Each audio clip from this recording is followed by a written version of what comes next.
की दूसरी मंजिल थी। मैं उस मंजिल की गोल बालकनी में नीचे देखती चलने लगी। नीचे पहली मंजिल का पूरा दृश्य मुझे नज़र आ रहा था।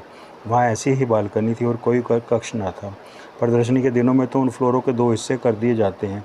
एक में व्यापारी लोग अपना स्टॉल लगाते हैं, दूसरे हिस्से में दर्शक आवाजाही करते हैं। इस वक्त तो एम्पोरियम भीतर से भी एक मैदान ही नज़र आ रहा था और लकड़ी की दीवारों में मात्र वेलवेट गड़ी हुई थी।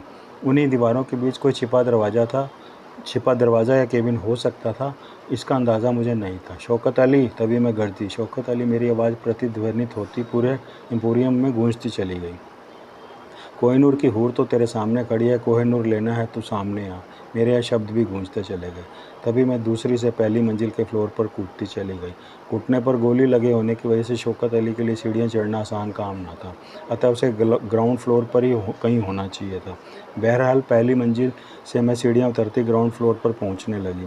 तड़ तड़ तड़, धाएँ धाएँ। तभी बाहर से मुझे फायरिंग की कुछ आवाज़ें सुनाई दी। मैं समझ गई, धौला कुआं पर मेरी खोज में निकले शौकत अली के प्यादों और ISI के एजेंटों के बीच आखिरी मुकाबला चल रहा है।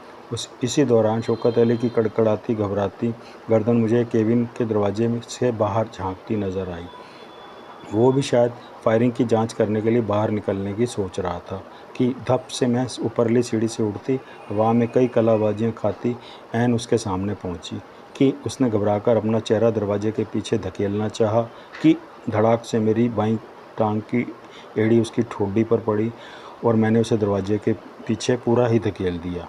चीं, मैं दरवाज़ा धकेलती भीतर पहुंची तो वो मुझे मेरी किक की प्रतिक्रिया में फर्श पर डोलता नज़र आया, चक्कर खाता नज़र आया। धाएँ। मैंने हाथ में थमे रिवाल्वर से उसका दूसरा घुटना भी फोड़ दिया। वो चीख मारता दूर जा गिरा। पहले वो एक टांग पर खड़ा होने का प्रयास कर रहा था, एक दूसरे घटने पर नज़र पड़ते ही उसके सारे हौसले पस्त हो गए। घाट। मैंने उसके जबड़े पर जोरदार किक धरी तो उसके जबड़े ऊपर नीचे दाएं बाएं कड़कड़ाते चले गए। जानता है मुझे, मैं दोनों हाथ कमर पर रख गुर्राई। माफ़ कर दे मुझे। वो भिखारियों की तरह दोनों हाथ जोड़ता पीछे की तरफ पुलों के बल घिसटने लगा। हट। मैंने रिवाल्वर दूर फेंकी और झुककर उसे गिरेबान से ऊपर उठाया। नीला डार्लिंग है मेरा नाम, मेरा कांटा मांगे ना पानी, जब पड़े। वो दोनों हाथ जोड़े लंगड़ी टांगों से हवा में ऊपर की तरफ लटकता बोला, घिसटता बोला, माफ़ी नीला, माफ़ी। जब पड़े। ये मैं उसके शब्दों के नज़रअंदाज करती फुफकारी।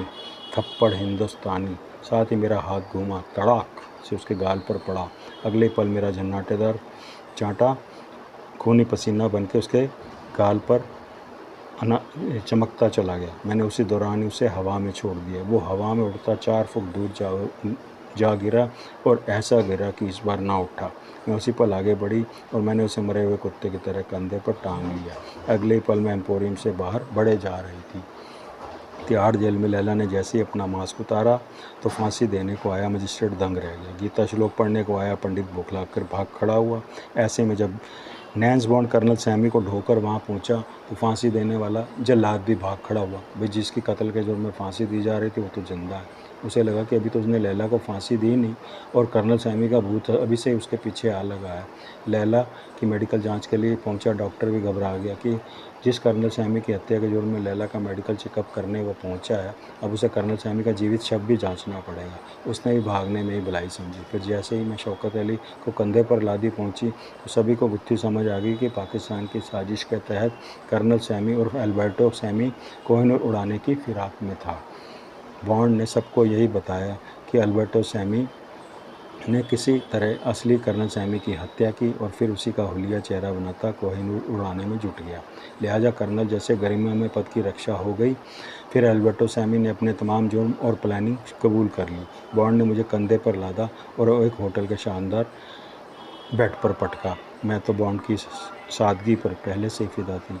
There after we lived love